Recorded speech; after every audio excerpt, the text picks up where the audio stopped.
여러분은 살면서 무엇이 가장 두려우십니까? 경제적인 어려움, 인간관계가 깨어지는 것, 자녀의 진로가 계획처럼 풀리지 않는 것, 또 소중한 사람들을 잃는 것.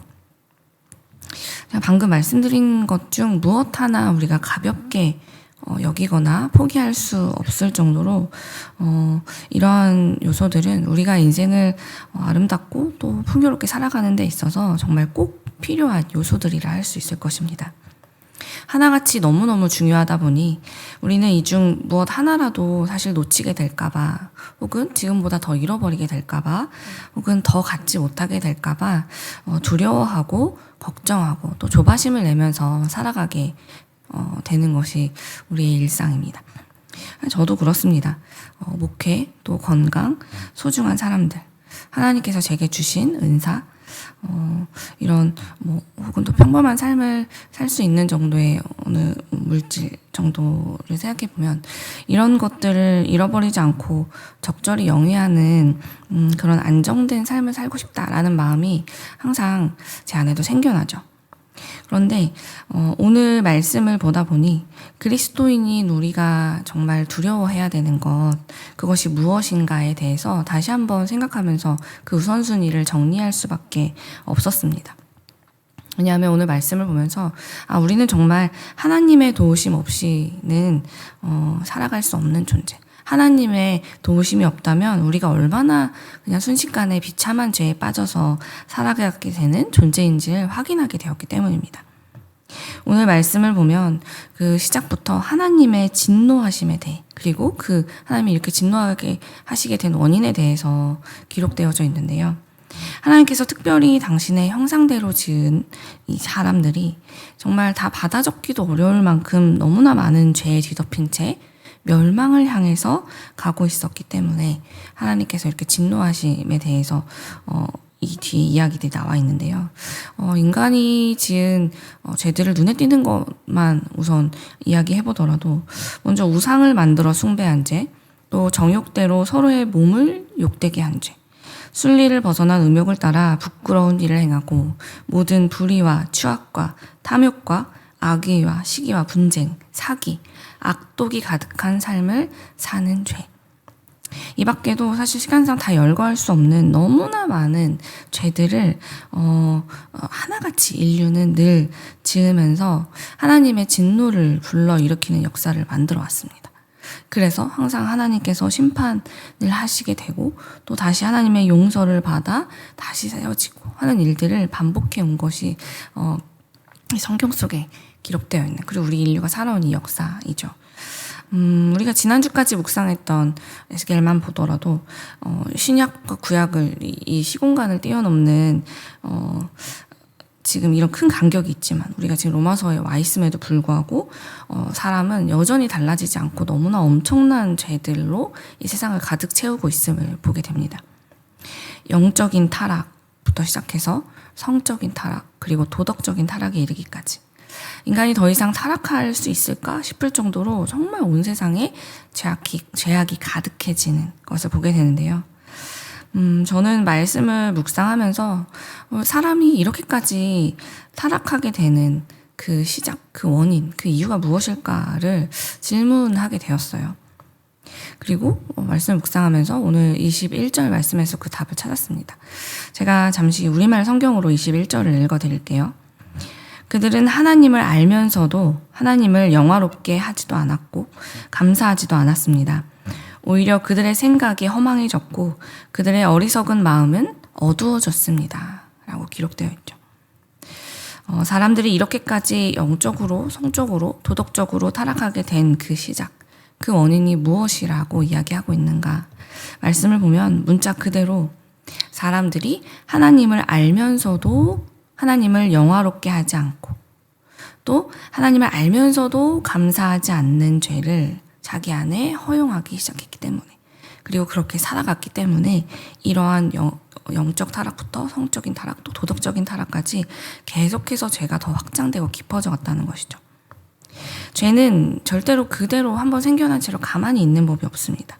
언제나 더 크게 자라나고 사람의 생각을 뛰어넘는 방식과 방향으로 점점 커지고 분열되고 또 더 나아가게 되어 있죠.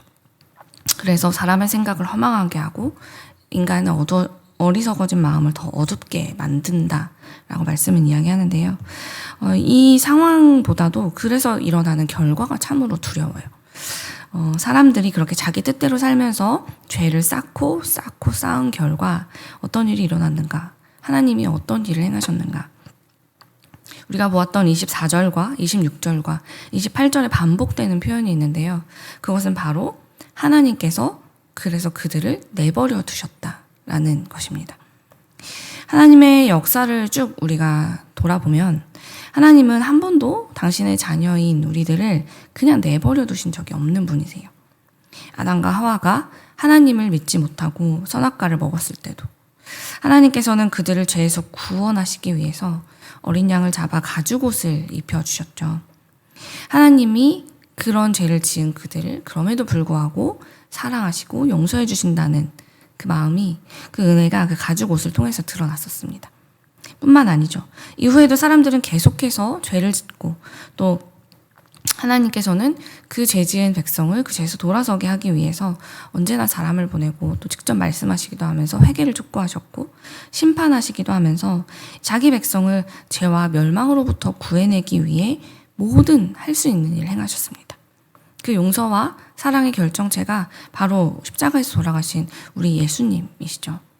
그분 다시 살아나심으로 하나님께서 어디까지 우리를 살려내실 수 있는가를 확증하셨는데요.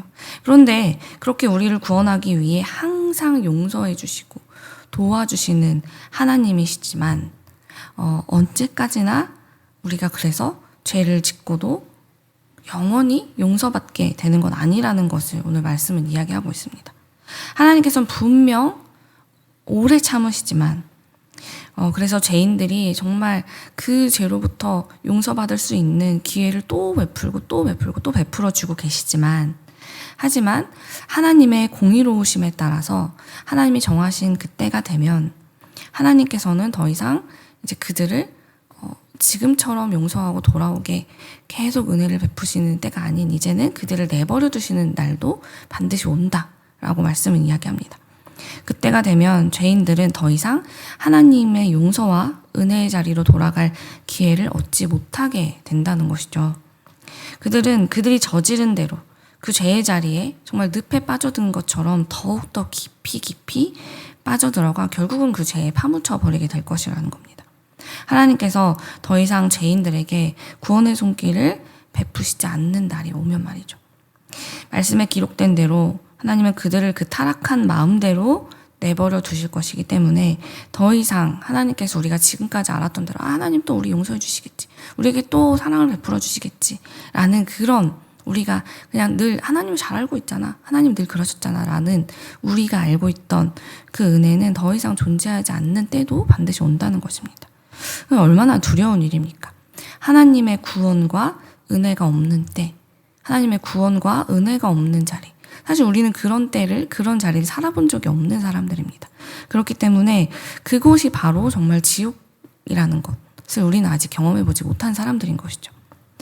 하나님께서는 오늘 말씀을 통해서 이야기하십니다. 그런 일이 누구에게 일어나는가? 바로 하나님을 알면서도 끝까지 죄를 계속 행하며 살아가는 사람. 그래서 결국은 멸망의 자리를 떠나지 않는 사람. 그런 죄를 지어도 괜찮아, 그렇게 살아도 돼 라고 그런 죄를 옳다고 두둔하면서 자기도 죄의 길에서 떠나지 않고 다른 사람까지도 죄의 길로 가는 것을 계속해서 허용하고 부추기는 사람, 죄의 자리에 멈춰있는 그런 사람들, 하나님께서는 그런 이들을 죄 가운데 결국 내버려 두시겠다라고 말씀하시는 것이죠. 그러니 사랑하는 여러분, 우리가 인생을 살아가면서 지금까지 나는 이것을 잃을까 두려워, 나는 이것이 줄어들까 두려워, 이것을 얻지 못할까 두려워라고 생각했던 그 많은 요소들보다도 우리가 정말 두려워해야 될 것이 무엇이겠습니까? 내가 하나님을 알면서도, 믿는다고 하면서도 죄에서 여전히 돌아서지 않고 살아가고 있다면, 나는 오늘 하나님의 도우심이 없어도 오늘 하나님께서 싫어하시는 일을 저지르지만 내일 다시 하나님 앞에 서면 되니까 라고 내 스스로의 눈을 가리우면서 그렇게 오늘 하나님의 도우심 없이 살 수 있어 라고 생각하는 삶, 그것이 우리가 그런 상태에 빠져 있는 것을 정말 우리는 경계하고 가장 두려워해야 한다는 것이죠. 그러한 생각과 삶이 결국은 하나님께서 우리를 내버려 두실 수밖에 없는 자리로 우리를 매일매일 인도하고 있기 때문입니다.